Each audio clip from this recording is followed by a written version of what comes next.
Boa noite, professor Renato Ribeiro, canal Autista do AEE. Então, como fazemos toda semana, a gente pega o post que mais agradou ao público através dos comentários, das curtidas e tudo mais, e geramos aqui um vídeo que explica o post com mais detalhes. O post escolhido essa semana, então, pelos seguidores, foi uma história que eu coloquei sobre homesickness, que seria uma espécie de saudade de casa, né? E foi o último post que eu coloquei, então, dos que foram elencados aí para concorrer ao vídeo da semana, né? Assim sendo, vamos falar um pouquinho sobre esse sentimento de não pertencimento no mundo dos autistas, beleza? Então, para quem está chegando no canal aqui pela primeira vez, né, eu sou professor de matemática, diagnosticado com autismo e especialista, né, pós-graduado na área, também especialista em inclusão e atualmente profissional do atendimento educacional especializado, né, trabalhando dedicadamente com jovens e crianças de inclusão. Bom, então vamos começar o nosso trabalho aqui, né, dando uma introduçãozinha ao tema, né? Então, nós vamos falar um pouco sobre os grandes desafios que existem, né, para muitos jovens, adultos e crianças do espectro autista, tá? Provavelmente aqui o foco vai ser mais até nos adultos, porque os adultos eles têm um grande desafio, né, que a criança ainda não tem. O adulto ele tem menos assessorias para poder cuidar de si mesmo, né? Ele tem mais responsabilidades, porque ele começa a precisar trabalhar, fazer carreira, faculdade, começa a ter família, começa a ser mais responsável por se prover. E às vezes o adulto autista ele não está ainda munido, né, do conhecimento, principalmente o pessoal assim, que regula de idade comigo, assim, né, ou que é um pouco mais velho, até 40, 50 anos, que na época não se discutia muito sobre esse assunto, então eles passaram a sua infância com esse sentimento, né?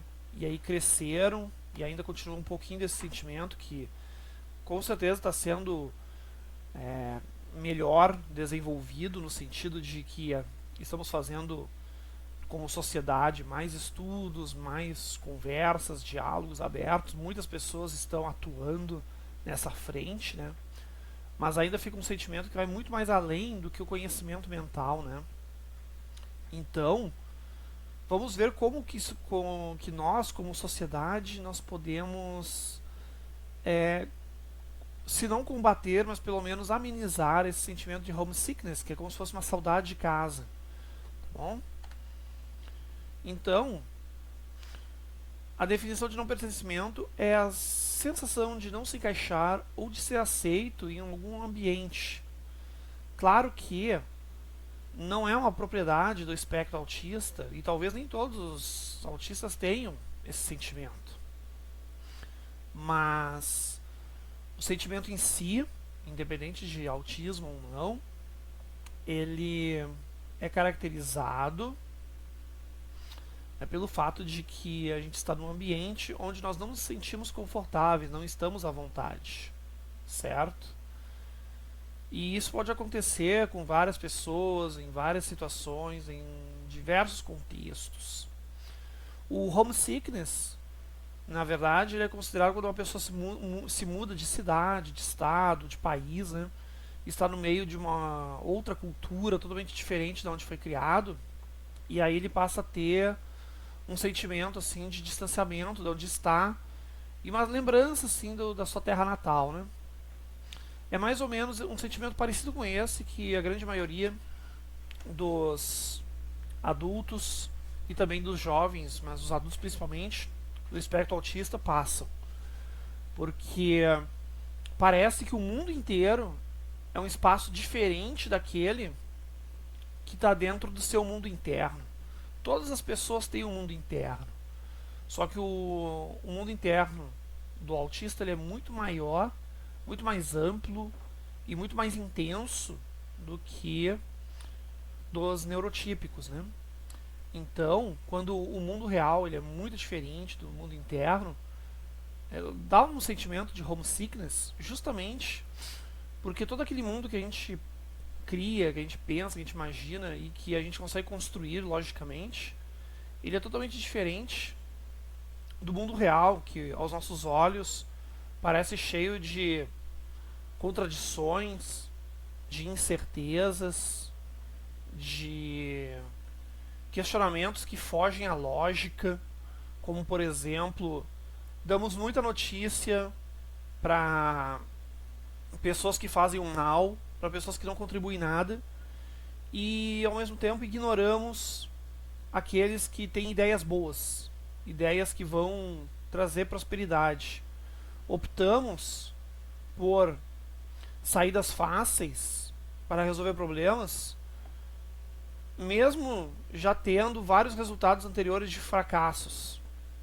Muitas pessoas acreditam em pirâmides financeiras, mesmo com um caminhão de histórias que mostram a perdição desses sistemas milagrosos aí. E por aí vai, né? E aí cada um tem a sua história, cada um tem o seu mundo interno e cada um tem as suas vivências no mundo externo. Mas é um sentimento, como eu comentei lá no post, de que somos alienígenas no planeta Terra. Embora tenhamos a mesma aparência de um terráqueo, né? Parece que de uma certa forma como se não fôssemos daqui, né? E eu não falo isso no sentido depreciativo, não faria sentido eu dizer isso. Eu falo no sentido de não pertencimento, de achar estranho o mundo, né? Não que a gente não pertença a ele no sentido de fugir de responsabilidades ou de não querer trabalhar, de não querer estudar, mas no sentido realmente de não entender como as coisas acontecem, como no meu caso pelo menos, um grande entendimento, uma grande dificuldade que eu tenho de entender é como é que as pessoas dão valor para aquilo que não tem valor nenhum, que não agrega nada, né, e aquilo que agrega fica muito para trás, né?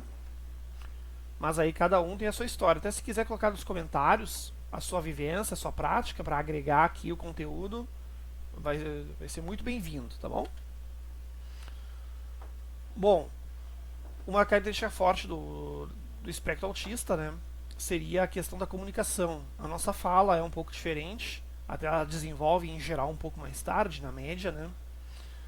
A questão de não conseguir interagir socialmente, não é que não conseguir, mas de ter mais dificuldade de interagir com as pessoas socialmente, de entender ironias, metáforas, de demorar mais para sacar linguagem corporal, ou até mesmo de não compreender a linguagem corporal, de não compreender a linguagem que é metafórica, não achar que as palavras são apenas literais, né, objetivas.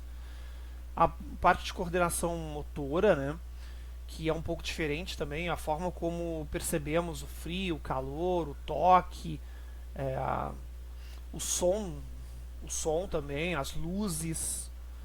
Isso aí tudo nos prejudica, né? Vai tudo contra nós, porque o mundo ele não foi projetado pensando nesse tipo de ser humano. O mundo foi projetado pensando no padrão neurotípico, né, que é a maioria das pessoas. E o autista ele está todo dia se adaptando e tentando entender, e é uma luta interna muito grande. Entenda, é bem como eu comentei no post ali. É como se fosse um alienígena, um ser de um outro planeta que está tentando viver aqui, né? E volta e meia a gente pega pensando como seria se fosse um mundo mais voltado para a mente autista. Por isso que o mundo interno nosso é muito forte, porque o mundo real ele não sacia muitas coisas da nossa mente.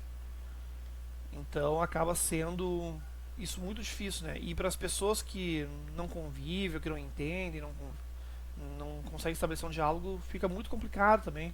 Até para elas entender também um pouco disso aí. Então, assim como eu, há várias pessoas, através de vários meios aí, trabalhando a sua maneira para divulgar o autismo e sobre os seus pontos de vista e também como ajudar a sociedade a evoluir, como que o autista pode contribuir para uma sociedade melhor, como que o mundo pode evoluir para realmente incluir o autista e não apenas cobrar dele que ele se adapte ao mundo atual. E quais os benefícios que todos, autistas e não autistas, vão ganhar quando a sociedade evoluir agregando aquilo que os autistas vieram trazer para este mundo. Então, as principais consequências dessa não inclusão, né, ou dessa mera adaptação que somos obrigados a ter todo santo dia, né, acabam comprometendo algumas as pessoas, né. Então, existem alguns autistas, por exemplo, que sem o diagnóstico, que sem o entendimento, sem o acompanhamento científico, né, psicológico ou psiquiátrico, conforme o caso, ou por outras terapias também, se for conveniente, né, para o cidadão, né, sem qualquer tipo de suporte e sem essa compreensão, os efeitos de depressão, de angústia, de ansiedade, de medo, de síndromes do pânico, e outras comorbidades acabam sendo desenvolvidas de uma forma muito mais rápida e muito mais intensa. E aí acaba ficando um problema maior, porque já tem a questão de se adaptar ao mundo, e ao mundo que não foi feito para ele. E aí, como se não bastasse, ainda tem essas comorbidades que vão se agregando, né? Então gera daí um círculo vicioso. Inclusive, eu não tenho dados aqui agora, mas eu posso pesquisar se for do agrado de vocês. O índice de suicídio de adultos autistas é muito grande, certo? Justamente por conta dessas questões. E nós, como sociedade, temos um papel nisso, de reduzir isso, de combater isso, de evitar que essas coisas aconteçam o máximo que a gente puder. Se não conseguirmos evitar em absoluto, pelo menos reduzir, né? Então, temos que trabalhar nessa direção. Tá? Aí o que acontece, né? Já que o mundo ele ainda é totalmente neurotípico, porém já estamos evoluindo nas questões de inclusão, já se falamos bastante em inclusão, bastante ainda não, mas já estamos falando em inclusão, já estamos dando nossos passos, já estamos tendo conscientização, já estamos percebendo que a inclusão não é simplesmente aceitar o cara e dizer, olha aqui, ó, tu pode ficar com a gente, mas tu vai ter que ser que nem nós, aí tu vai ter que te virar para ser que nem nós. Isso aí não é inclusão, tá? Isso aí é uma adaptação, uma exigência de adaptação e por parte apenas do outro, né? E a inclusão não, a inclusão ela já gera uma troca, ela gera um comprometimento entre aquele ser que está sendo incluído, no caso aqui deste vídeo estamos falando dos autistas, né? Quanto ao ser que está incluindo, no caso aqui, né, falando dos não autistas, né? E aí ter uma troca de, vamos dizer assim, direitos e deveres de ambos os lados, né? Ou seja, uma troca de ônus e bônus, ou seja, uma troca em que os autistas vão contribuir também, não vão apenas ter direitos, mas vão cumprir também obrigações no sentido de agregar para a sociedade as suas ideias. E a sociedade por si, né, vai conceder direitos de equidade para os autistas e, contrapartida, vai poder receber os ensinamentos que os autistas desenvolvem tão bem e que podem gerar tão bons resultados para todos. Como eu falei antes, os ganhos não são apenas para os autistas, são para toda a sociedade. Então essa troca é que vai fazer uma verdadeira inclusão e uma verdadeira transformação no mundo, para que daqui a algum tempo, algumas gerações, a gente não precise mais falar em inclusão, porque já é algo espontâneo, já é algo que acontece. O mundo foi feito para todos e não apenas para aqueles que são, de uma certa forma, atribuídos com um papel de normalidade, né? Esse é o objetivo final aí da proposta inclusiva em todos os meios, né? Então, para fechar aqui o nosso vídeo, o que nós podemos fazer então para ajudar, né? Bom, cada um sabe, vai descobrir como pode ajudar, porque cada pessoa tem a sua maneira de ser, de agir, de fazer. Então, o importante aqui não é a gente criar regras para dizer como ajudar, mas sim criar um trabalho de conscientização. Então, em linhas gerais, eu diria o seguinte: a melhor forma que tem de ajudar é a gente compreender que existe essa relação de troca, que a sociedade foi feita pensando no padrão neurotípico, né? E que tem um ser que não se encaixa nesse padrão e que ele não tem que simplesmente se adaptar a esse padrão. Ele tem que ser incluído na sociedade, né, com propostas de equidade e de troca. E aí, sabendo disso agora, cada um que viu esse vídeo vai poder saber, ou pensar, ou criar, ou conscientizar como que poderia fazer isso, sendo a pessoa que você é, a profissão que você tem, a formação que você possui e a forma que você tem de enxergar o mundo. Então a minha contribuição é através do ensino, a sua contribuição pode ser através de outros meios. Pessoal, então, muito obrigado. Convido vocês a olharem os outros vídeos do Autista no AEE no YouTube e os posts no Instagram de mesmo nome também. Grande abraço.